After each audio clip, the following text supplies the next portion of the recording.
Your cat just scratched you, or knocked something over and watched you react with obvious frustration, or hissed during a moment that caught you both off guard. And now, sometime later, maybe an hour, maybe the next morning, they won't leave your side. They're softer somehow, more present, following you from room to room. Here's what's actually happening. Your cat is apologizing, not in words, not the way a dog might whimper and cower and make the whole thing very obvious. In a language that's quieter, more deliberate, and completely their own. And once you know what to look for, you will start seeing it everywhere. The most important thing I'll tell you in this entire video: if your cat has ever groomed you after a conflict, licked your hand, your arm, your hair, that was your apology. That was the whole thing. We'll get to why that matters so much. But first, let's start from the beginning. The slow approach.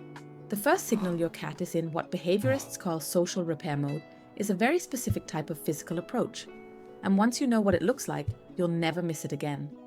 Instead of walking towards you the way they normally would, upright, tail high, direct, they come differently. Slowly, lower to the ground than usual. Their posture is slightly compressed, their tail carried low or in a gentle curve rather than raised. Their movements are deliberate and non-threatening. They may pause partway, wait, then continue. The whole approach is careful in a way their normal movement isn't. This is a submissive approach posture, and it's the physical opposite of a confident, territorially assured cat. By making themselves smaller and moving slowly, they are communicating something very specific in cat body language. I am not a threat right now. I am not challenging you. I am coming to you on peaceful terms. The body says what words cannot. You'll see this behavior in the period following a conflict, after a scratch that went too far during play, after a hissing incident, after any moment where your reaction made it clear to them that something went wrong between you. Cats are highly attuned to their owner's emotional states. They noticed your response, and this approach is theirs. Do cats actually feel guilt? Before we go further, it's worth addressing the question sitting in the back of your mind.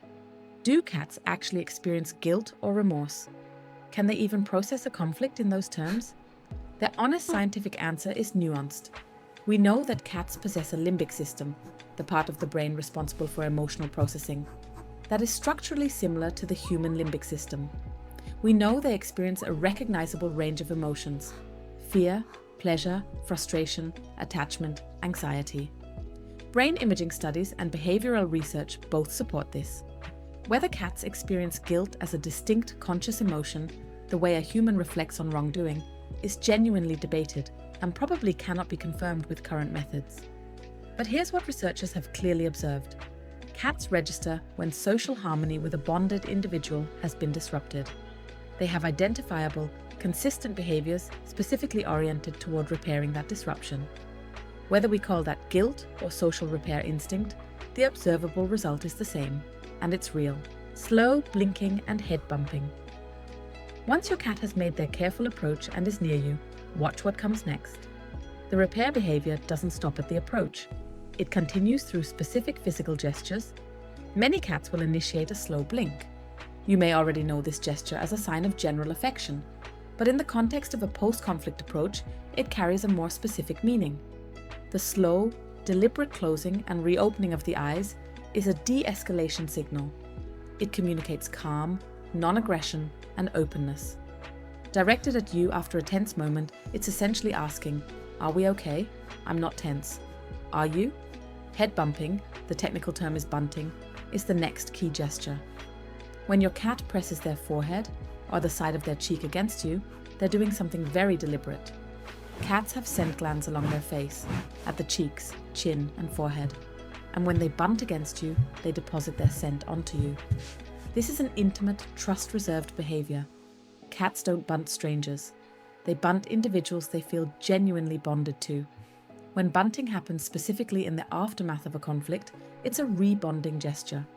They are remarking you as theirs, re-establishing the scent connection that a moment of tension may have felt like it disrupted. I didn't fully appreciate what head bumping meant until I looked into this properly. It's not casual contact. Every time it happens, it's deliberate. The grooming.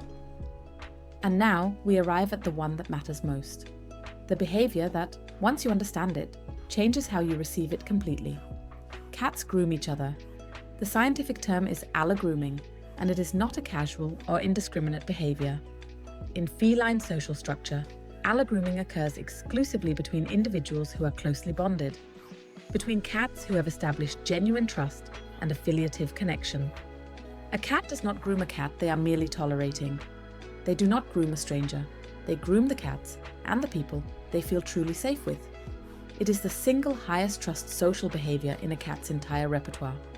It requires physical closeness, sustained calm, and complete absence of defensive instinct. When your cat licks your hand, your arm, or your hair, they are not simply being affectionate in a generic sense. They are performing their most intimate social gesture. They are saying, as clearly as they are capable of saying anything, "We are close," "We are okay," "I trust you completely." When this happens after a conflict, after the scratch, after the hiss, after the tense moment, it is not coincidental.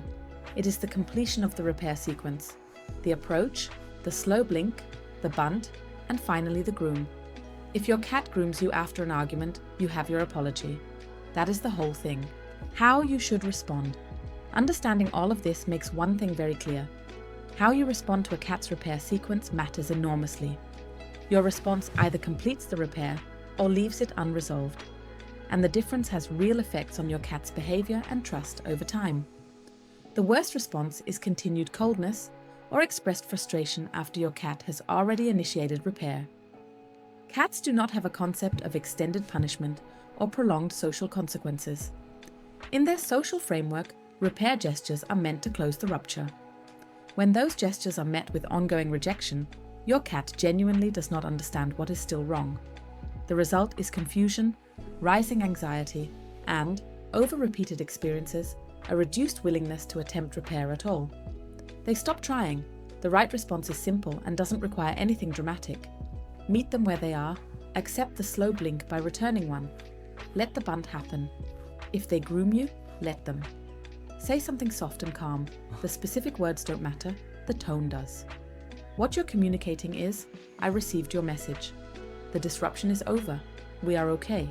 That is genuinely all they need to hear, and a calm, quiet delivery of that message is more reassuring to a cat than any amount of enthusiastic reconciliation. Cats speak in gestures, in posture, in presence. The slow approach, the head bump, the groom. These aren't random behaviors. They're a language, a repair language, and now you speak it. Has your cat ever apologized to you? Describe exactly what they did in the comments below. I read every single one, and I guarantee some of you are going to recognize something you've seen 100 times and never had a name for until right now. See you in the next one.